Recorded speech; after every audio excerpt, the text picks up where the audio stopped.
Welcome jechuun jira. Akkam jirtan wantoota yuutuubii gaaddisa barnoota fayyaa keessanii jechuun barbaada duraan durseeti. Akkuma isin jettan barattoota kutaa sagalaffaatiif jechuudha Chemistry chapter 4 exaamiin isin irraa qopheessee jechuudha. Exaamii qopheessee qabaddeetiin isin dhufee jira.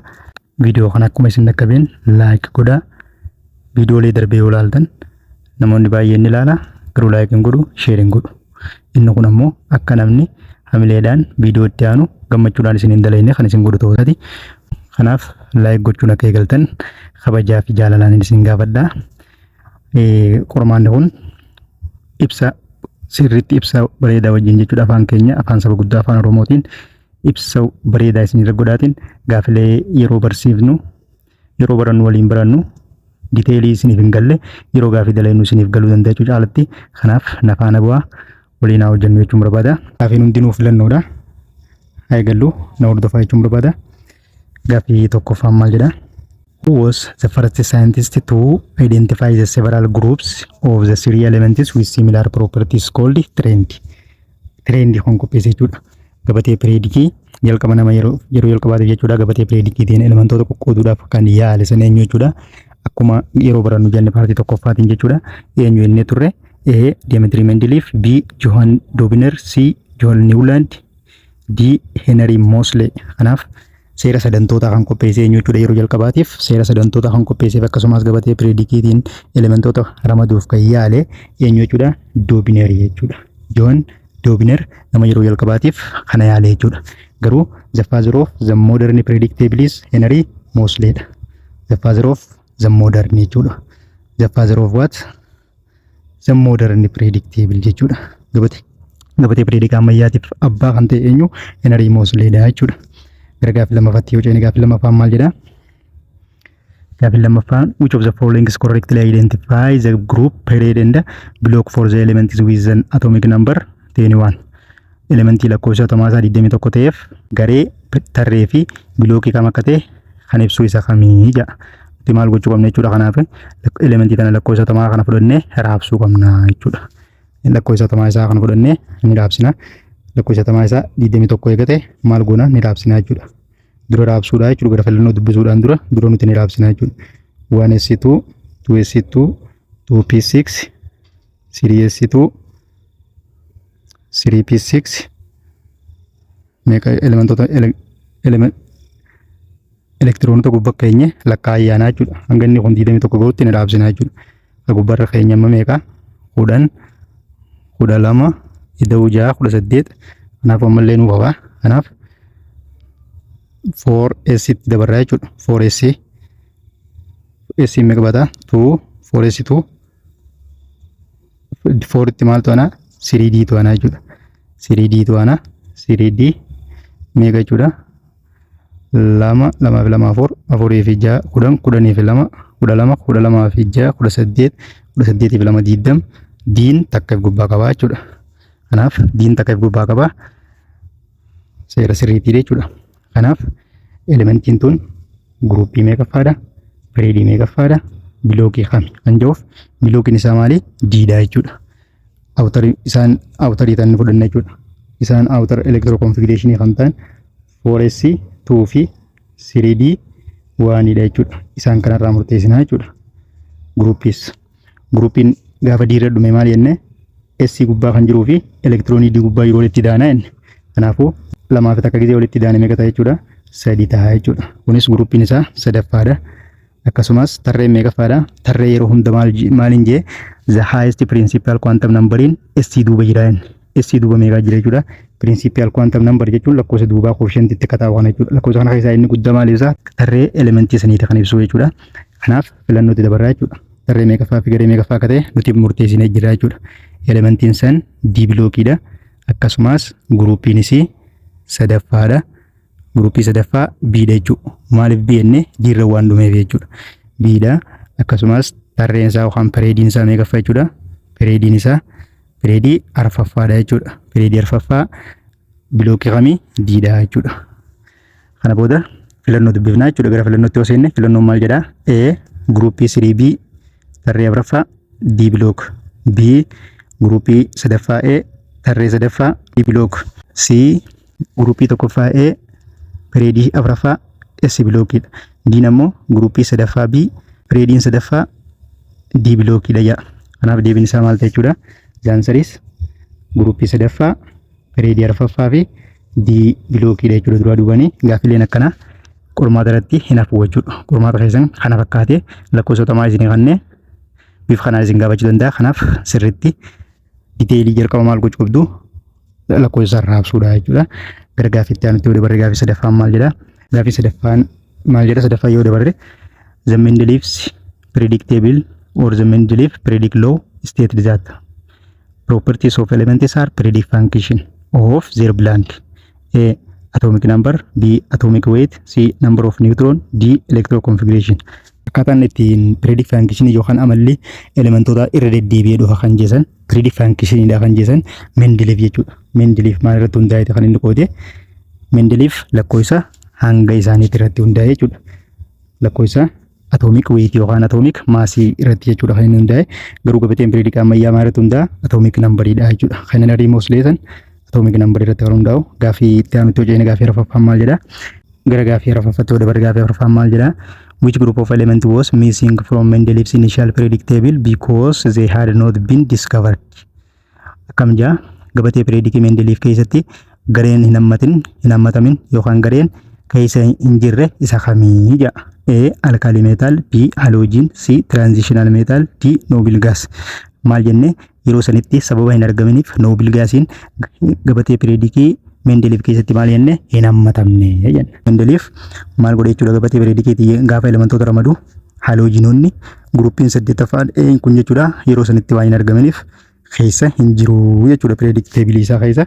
Gara gaaffiitti aanutti hojjenne gaaffiin arfaffaan maal jedha seeta? Gaaffii arfaffaan the horizontal rows in the periodic tables are called blank while the vertical columns are blank. A. Group is period, B. Series family, D. Period group, D. Rows column. Maal jaa horizontal rowiin inni kun maal jamaadha? Kadalgee kun maal jama? Periodii jama kun. Inni kun periodii jama. Ammas akkasumas vertikaliin akka maal jamaadha? Vertical columniin maal jamaadha? Kun maal jedhama? Groupii jama jechuudha. Kanaafuu respectively waan ta'uuf dura maal jenna? Dura period jenna jechuudha. Dura period jennee deebine groupii jenna jechuudha. Kanaafuu the answer is C ta'e jechuudha. Period groupii ta'e jechuudha. Gaaffii jaafattee dabar gaaffii jaffaan maal jedha? Elements in the same group have the same. Elementoonni garee tokko keessa jiran bakka duwwaa wal fakkaata qabaa yookaan maal wal fakkaata qabaa yaa? A. Number of shell, B. Atomic mass, C. Number of valence electron, D. Atomic radius. Elementoonni garee tokko keessa jiran akkuma jenne maal wal qixa qabaa jechuudha? Lakkoofsa electron valensii wal qixa qabaa jechuudha. Lakkoofsa outermost valence electron san wal qixa qabaa jechuudha. Garee tokko keessa warra jiraniif akkasii jechuudha. Gara gaaffii torbaffaatti hojjenne gaaffii torbaffaan maal jedha?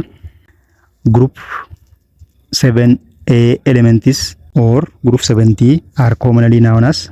Gareen torbaffaanaan maqaan siisan jechuudha. Yeroo barannu akka yaadattan garee tokkoon tokko isaanii gareewwan warra main ta'an san jechuudha. Gareewwan gurguddoo warra jedhaman san garee tokkorraa kaasne haga gara 8 maqaa isaanii gaasaa kan baranne ta'uu isaanii yaadattu. Kanarraa gareen torbaffaan eensan maal jedhamtee yaamamte kan jedhu ta'a jechuudha. A. Alkali metal, B. Noble gas, C. Chalcogen, D. Halogenidha jechuudha. Kanaaf garee torbaffaan maal jedhama? Halogenota jechuudha. Maatii halogenii kan jedhaman jechuudha. Gara gaaffii 8ffaatti dabarraa gaaffii 8ffaan maal jedha? Like godha. Akka viidiyoo kanaan dura gaafa tuutoriyaalii barannuu san like 10 wayiifaa sheemiidha kun nama qaanyiisaa jechuudha. Maaliif an osoo fakkeenyaaf ijoolleen fireeshmaanii akkana qormaata nu akkana viidiyoo akkanaa nu hojjedhu jettee na kadhattuun jidduudhaan isin gargaara jeeti gara keessan kan dhufe ammoo isin bifa kanaan like gootan taanaan boondiin teenya adda cituun ooltu jeeti yaada. Okay, 8ffaan maal jedha? Which block of the periodic table contain transitional element? Gabatee periodikii ammayyaa keessatti jechuudha. Bilookii kamtuutu transitional element qabatee jira yookaan bilookii kamiif transitional element jenna? A. S block, B. P block, C. D block, D. F block, E nammoo C fi D dha jedha. Kanaaf answer kam maal ta'a? Transitional element bakka itti qabate eenyu jechuudha? Warra D blockiiti jechuudha.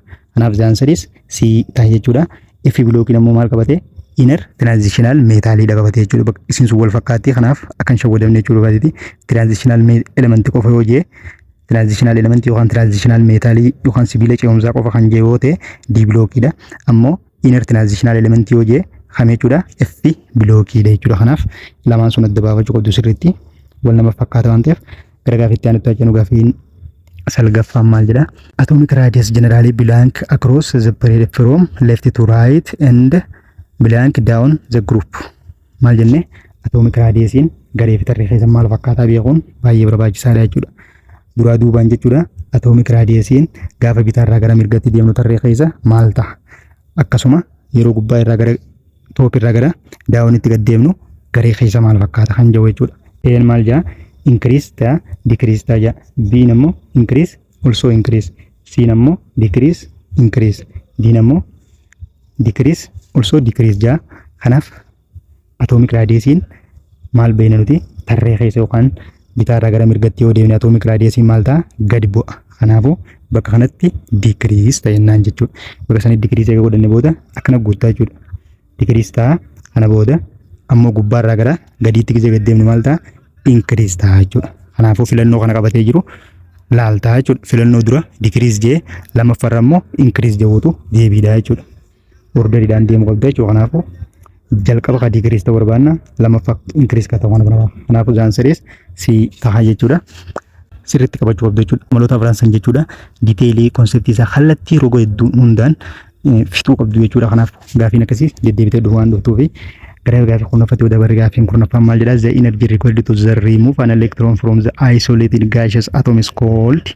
Annisaan elementii gaseous atomii irraa outermost electron sanirraa elektiroonii san balleessuu barbaachisu yookaan release gochuu barbaachisu maal jedhama inni baranne jechuudha. Yeroo barannu A electron affinity, B electron negativity, C ionization energy, D activation energy maal jennee baranne jechuudha. Ionization energy jennee jechuudha. Ionization energy jechuun annisaa maaliiti jenne? Annisaa gaseous atomii irraa maal jennee bakka kanatti illee yoo yaadatan gaafa barannu gaseous irraa balleessa. Wantis fakkeenyaaf maateriyaali soolidiin jiru tokkotu jalqaba ionization energy na applied irra ta'uudhaaf gara maalitti jijjiiramuu qaba? Gara gaasitti jijjiiramuu qaba waan jedhe sanirraa qofa outermost isaarraa isolate godha yookaan remove irraa gochuu danda'a jechuudha. Kanaaf the answer is ionization energy jechuudha. Like godha ijoollee teenya like godha hiriyoota keessaniif share godha telegiraama kilaasii qabdan irratti share godha ijoolleedhaan like godha jechuun fakkeenyaaf akkasitti like godhuun keessan sakantii takka isin fudhata. Garuu naaf maal ta'a? Motivation jechuudha. Akaaseeti ijoolleen dhugumatti keemistirii kana rakkachaa jirti, keemistirii kana ni jaalatti jedhee fokusii akkaan isin godhu barbaachisa malee waan biraa waan ta'e hin qabu. Gina mallee wanni isin gargaaru maal jechuudha? Viidiyoon kun akkuma isin online ta'een maal ta'e jechuudha? Namoota like godhanii jiran, san dura subscribe godhanii jiran, san dura comment godhanii jiran jechuudha. Dafee dhaqqabaa jechuudha namoota kaan dursa. Kan namoonni kaan torbee tokko fa'aa booda bira dabuu danda'u namoota san dura immoo waliin hariiroo qaban maal ta'a? Battaladni asii online ta'etti bira gaachuu. Kanaafuu isinuuf irra guddaa faayidaa isiniif qaba jechuudha. Kanaaf like godhuu hin dagatinaa. Gara gaaffiitti aanutti haa jennu. Gaaffiin kudha takkaffaa maal jetti? Which of the following atomic has the largest atomic radius? Gabatee piriidikaa ammayyaa keessa jechuudha. Elementoota hanga ammaa jiran kana keessaa atomic radiusii guddaa kan qabu yookaan atomic size guddaa kan qabu kam jechuu kana jechuun liitiyeemii, B soodiyeemii, C potaashiyeem, D siiziyeem. Kanaafuu jaansariis waat siiziyeemii ta'a jechuudha. Akkuma yaadattan atomic sizein gruupii keessa kana gisee gad deemne maal ta'a? Increase ta'a jechuudha. Increase ta'a. Akkasumas horizontaalii gaafa gad deemne atomic sizein maal ta'a? Decrease ta'a jechuudha. Decrease ta'a. Kana jechuun karaa biraatiin maal jechuudha? Elementoonni warri garee gruupii tokkoffaarra jiran atomic sizeidhaan maali? Olaanaadha jechuudha. Gruupii biraa hundirra atomic size guddaa qaba jechuudha. Akkasumas isaan keessaa illee warri gara jalaa san jiru maali? Atomic size hunda caalaa guddaa qaba jechuudha. Kanaafuu siiziyeemiin eessa jira? Gruupii tokkoffaarraa gara jalaa kanatti argama jechuudha. Kanaaf elementoota jiran keessaa atomic radius yookaan atomic size guddaa kan qabu siiziyeemiidha jechuudha. Ammallee elektiroopoozitiivii guddaa kan qabu isii kana jechuudha. Asumaan kan inni isinitti himu jechuudha. Elektiroopoozitiiviitii olaanaa kan qabu kamii hojii elementoota keessaayis highest hojiis fakkeenyaaf maal jechuudha? Siiziyeemumaa jechuudha. Ammallee gaaffii kudha lamaffaan immoo ionization energy is generally blank from the left to right across the period. Ionization energy left irraa gara right yoo deemne yookaan bitaa irraa gara mirgaatti yoo deemne maal ta'a? Decrease ta'a moo increase ta'a? A increase, B decrease, C stay as the same, D drop to zero. maal ta'e jechuudha bitaa irraa gara mirgaatti akkuma deemnuun elektiroononni maal ta'e jechuudha sheelota irratti yabbatu sheelota irratti heddummaatu jechuudha. Kanaaf elektiroonota baay'ee sheelirra tuutanii jiran kana jechuudha riimuuf gochuudhaaf humni nu barbaachisu dabalaa deema jechuudha. Akkuma leeft irraa gara raayitiitti deemaa deemnuun kanaaf maal ta'a ionization energy olaanaa qaba jechuudha. Asuma wanti ani isinitti himu ammallee maal jechuudha kun deebiin isaa maal ta'a increase ta'a jechuudha. Ionization energy increase from left to right yoo deemnu jechuudha pireedii keessatti asuma antaniin isinitti himu ammallee gabatee pireedii ammayyaa kana keessaa gruppiin ionization energy olaanaa qabdu eenyu siin jee Noble gaasiidha yookaan gruppii 8ffaadha jechuudha. Next gara gaafii 13ffaa jennu gaafii 13ffaa maal jedha the valence shell electron pair or valence electrons that are those involved in maal jechuudha valence shell electron yookaan electrovalancing jechuudha. The outermost shell isin jamtu san jechuudha isin outermost shell irra jirtu san maal keessatti kan hirmaattudha. Maal jennee yoo yaadattan wal nyaatinsa keemikaalaa keessatti kan hirmaattu isi outermost jirtu sanii jenne isi inner jirtu son taane isi outermost jirtu san jechuudha elektiroonii electrovalence tan jedhamtu san maal keessatti kan hirmaattu jee wal nyaatinsa keemikaalaa keessatti kan hirmaattu. Kanaaf filannoon maal jetti nuclear fusion B chemical bonding keessatti C radioactive decay keessatti D ammoo forming isotope keessatti. Kanaaf chemical bonding uumuu keessatti yookaan wal nyaatinsa keemikaalaa gaggeessuu jechuudha. Kana jechuun chemical bonding yookaan chemical bonding tan uumtu elektiroonii hundi osoo hin ta'in elektiroonii isii outermost jirtu san jechuudha. Fakkeenyaaf sibiilli soodiyeemiitii fi sibiilalli kiloorinii tokko gaafa wal nyaatu elektirooniin isaan ittiin bondii walitti hidhatan eetamee jechuudha. Elektiroonii soodiyeemii irraas gara outerii jirtu kilooriin irraas gara outerii jirtu santu walitti dhufee bondii uumaa jechuudha. Kanaaf chemical bonding keessatti kan hirmaattu outermost electro yookaan electrovalence jechuudha. Gaafii 14ffaatti yoo dabaru gaafii 14ffaa maal jedha according to the trends which elements would have the highest ionization energy. Wantoota armaan gadii kana keessaa ionization energy olaanaa kan qabu isa kamii jedha soodiyeemii kan gruppii 1ffaadha. B niyeeni kan gruppii 8ffaadha. C oksijiinii kan gruppii 6ffaadha. D ammoo liitiyeem kan gruppii 1ffaa jiru. Maalin jedhe asumatti yoo yaadattan gaafii reefuu takka irratti maalin isin jee ionization energy gruppiin olaanaa qabu gruppii 8ffaadhaan jedhe ammoo elementii keessaa specific godhee fide jechuudha. Kun elementiin kam ta'e jechuudha. Kanaafuu niyeeniin isiidha warra garee 8ffaa yookaan noble gas jennuun sani. Kanaaf ionization energy olaanaa kan qabu isa kana jechuudha. Maaliif these elements are very stable. Gara gaafitti aanutti jana gaafii 5ffaa maal jetti which of the following is describes the energy change when the electron is added to the neutral gaseous atom. Maal jechuudha energiin jijjiiramu jechuudha. Energiin gaafa elektiroonii tokko outer irraa jechuudha. Elektiroonii tokko alaa fuunee maalitti dabaluu barbaannu neutral gaseous atomii tokkotti dabaluu barbaannu hammi annisaa muraasni maal ta'uu qaba jechuudha. Elektiroonii sanirra fakkeenyaaf isiin tun atomii neutral taate yoo jenne atomii neutral taate kanatti elektiroonii alaa dabaluudhaaf jechuudha. Alaa dabaluudhaaf dirqama annisaan asirraa maal ta'uu qaba jechuudha. Muraasni release ta'uu qaba jechuudha. Kanaafuu gaafa elektiroonii alaa akkatti daballu annisaan asirraa jijjiiramni annisaa asirraa ka'ee release irraa ta'u kun jijjiiramni annisaa bifa kanaa kun maal jedhama? Jijjiiramni annisaa atomii kanarratti raawwatu kun maal jedhama? Ionization energy, B electronegativity, C electron affinity, D activation energy jedhama jedha. Yoo yaadattan yeroo barannu maal jenne atomii gaseous tokko kan atomii neutraalii takka takkatti elektiroonii gaafa daballu annisaa muraasni irraa release goona. Annisaan sun maal jedhama jechuudha? Electron affinity jedhama jechuudha. Kanaafuu maal ta'e jechuudha? Annisaan amma asirraa release ta'uu yookaan hammi annisaa jijjiiramuu san maal jedhama? Electron affinity jedhama jechuudha. Gara gaafitti aanutti cina gaafii 16ffaan maal jedha? Gaafii 16ffaan why does ionization energy generally decrease as you move down the group? Maal jedhe akkuma gubbaarraa gad deemnuun duraan ionization energy ni irra ta'a jenne jechuudha. Yoo yaadattan ionization energy gubbaarraa gara gadiitti yoo deemnu yookaan gruppii keessa top to down yoo deemnu ni irra ta'a jenne. Maaliif irra ta'a jedhe? Kun amma sababa nu gaafate jechuudha. Yoo yaadattan sababoota lama dhiyeessine jechuudha gaafa san yeroo barannu san sababa lamaa fi tokko atomic size increase waan ta'eef lamaffaa immoo shelling effectiin waan overcome ta'uuf yookaan waan caaluuf yenneeti gaafa barannu yoo yaadattan. Maal jetti? Nuclear charge decrease, B atomic size is increase and the shelling effect is increase, C the number of protons stays the same, D the atoms is become more electronegative. The answer is what? B. Sababoota lamaan kanaaf ionization energy groupii keessa khayratu sababa lamaan kana jechuudha. Gara gaafii 17tti wajjin gaafii 17 maal jedha which element is known to have the highest electronegativity among the what elements of predictable. Gabatee predictive elementoota gabatee predictive ammayyaa keessa jiran keessa electronegativity olaanaa kan qabdu isitan. A cesium, B oxygen, C fluorine, D chlorine. The answer is what? Fluorine jechuudha. Fluorine maal qabdi? Electronegativity olaanaa qabdi jechuudha. Electronegativity tarree keessa kam jettaa jenne? Tarree keessa left to right gaafa deemnu increase ta'a. Up to what? Bakka kanatti iccitii xiqqoo takka jirtuun isin himaa jechuudha. Gaafa electronegativity bitaarra gara mirgaatti dabalaa gaafa jennu up to the what? Group 7 jechuudha. Hanga gruppii 7ffaa eetti qofa jechuudha.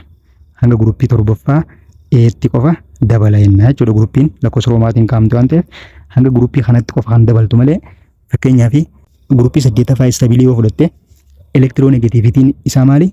Gadi aanaadha jechuudha. Kanaafuu electronegativity olaanaa kan qaban warra haloojinoota jennuun san keessaa jechuudha. Haloojinoota keessaa illee eenyu jechuudha? Fluorine is the highest. Sumaan immoo electronegativity gad aanaa kan qabu immoo fakkeenyaaf bakka tana the highest bakka jetana inni the least qabu yookaan xixiqqishee qabu eenyu hojii fakkeenyaaf cesiumidha jechuudha. Cesiumin elementoota gabatee predictive keessa jiran dhibbaa fi keessa cesiumin isiin gadiisan jechuudha. Electronegativity xiqqoo isii qabdu takka jechuudha. Isii xiqqishoo qabdu eenyu jechuudha? Cesiumidha jechuudha. Isiin xiqqoo qabdu cesiumidha. Isiin olaanaa qabdu garuu fluorineidha jechuudha. Gaafii 18ffatti wada bara gaafii 18ffaa maal jetti? The shielding effect is refers to shielding effect jechuun maal jechuudha? Kana jechuun eekansi shielding effect maal ibsa?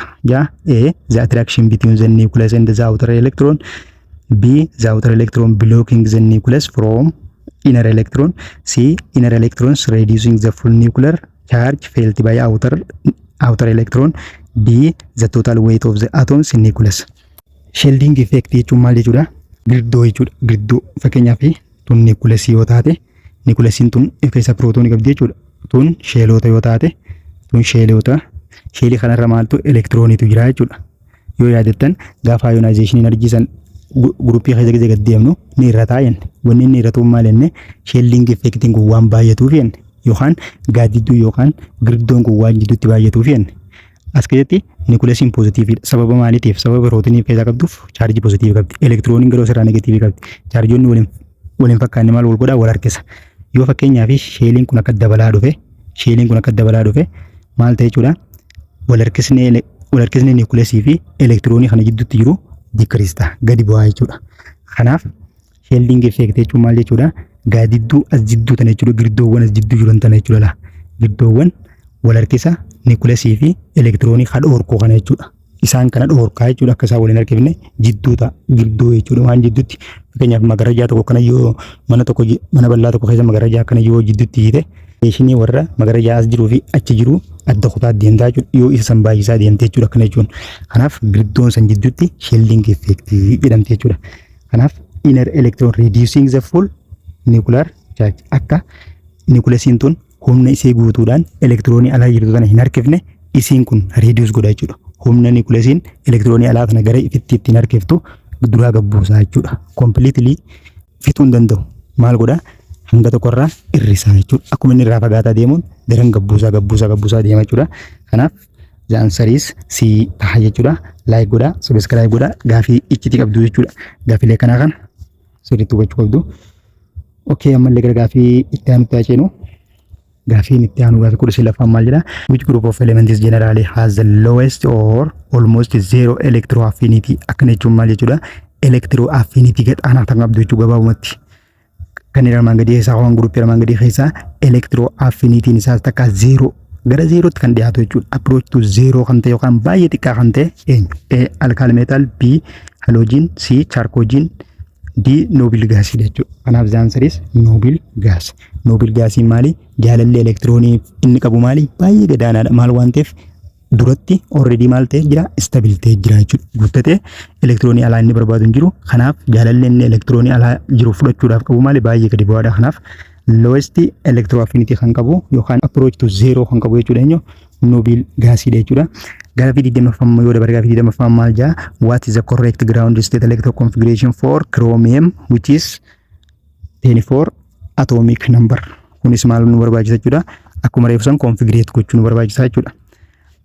Elementii chromium lakkoofsa 24 qabduuf raabsi elektiroonii siin sirrii ta'e kami ni raabsina jechuudha. Okay, kanaaf raabsinu 1s2 2s2 2p6 3s2 3p6 meeqa raabsinee jira jechuudha. Idachaa deemna jechuudha. Elektiroonota gubbaa isaanii walitti idaa deemna. 2 2 4 4 2 6 10 10 2 12 8 sanii wajjin 18 jechuudha. 24 waan ta'eef nu hafaa jira jechuudha. Kana booda 4s dabarra jechuudha. 4s2 erga inni booda 3d dabra jechuudha. 3d meeqa jechuudha. Elektiroonota 18 2 20 kana booda 4 hafe kana booda 4 akkatti asirra kaa'uun maal inni kanatti ana dura istabilin godhu enne. Kanaafuu dirqama isa kanatti asdiibee takka fudhatee 5 tahaa jennee jechuudha. Gaafa barannoo yaadattan takka tana fakkeenya dalaynee jira jechuudha. Essi takka gooneeti d gubba 5 goona. Kanaaf raabsi elektiroonii siin sirrii akkasii jechuudha. Raabsi elektiroonii sirrii san qabate kamii jechuudha. Argooniin asirraa nuti hangasii argoonii fudhannee san booda akkana raabsuu dandeessa jechuudha. Argoonii gaggeessee san booda 4s 1 3d 5 jennee akkasii kan raabsuu dandeessa jechuudha. Kanaafuu filannoon san qabatee jiru kamii jechuudha. Bidha jechuudha. Kanaaf zaansariis biita jechuudha. Yoo qixa sirriitiin raabsite akka duraa sanitti isa r jiru kana ta'a. Kan garuu daan 4 hin baatu akkasumas 9 hin baatu. Maaliif istabil hin godhu jechuudha elementii san. Raabsi elektiroonii tokko gaafa raabsinu foormii istabil ta'uu danda'uun kaa'uu qabna jechuudha waan ta'eef gara gaafiitti aanutti cina gaafii 21 maal jetti? Like hin dagatinaa like godhaa yoo itti nuuf jettan fakkeenya chaaptarii 4ffaa xumurree jira. Chaaptarii 5ffaa itti nuuf fi yoo hayattan taate isii tana laayikii akkuma laalamtuun laayikii yoo godhamte sheer yoo godhamuun jiraatte gammachuudhaan hin hojjedhu yookaan immoo adura du'ee awwaalan akkuma jettu sun Oromoon maaliin godha jechuudha. Ijoollee kana dura na kadhataa jiran saniif deebee fireeshman hojjechuun irra naaf caala jechuudha. Maaliif bakka namni hawwii akkasii qabu fedhii barnootaa qabu yoo gargaarre irra caalaa na gammachiisa jechuudha. Kanaaf laayik godhaa. Gaafii 21ffaa yoo dhufne gaafii 21ffaa maal jetti? What was one of the most significant merit of Mendeleev's arrangement of the predictable? Bu'aan jechuudha kana jechuun advantage jechuudha. Gabatee pireedikii ammayyaatiif bu'a qooda kan ta'e ajennee yeroo barannoo yaadattan bu'uura kakaa'e gabatee pireedikii ammayyaatiif nama bu'uura kakaa'e ta'ee kan fudhatameef sababa maal fa'aa ta'eef merit jechuun ammoo advantage jechuudha. Advantagein gabatee Mendeleevsan maali? A. Leaving the gaps for undiscovered element. B. Using the electron share for organization. C. Arranging elements by atomic number. D. Placing isotopes in separate group. Maali jechuudha?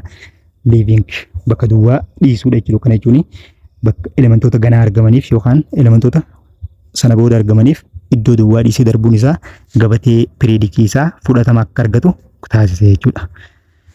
Kana jechuudha khazaan sadiis maal ta'e jechuudha. Eeta jechuudha gara gaafii 22 yoo ceene gaafii 22ffaa maal jetti? Chlorine is the highest electroaffinity than fluorine.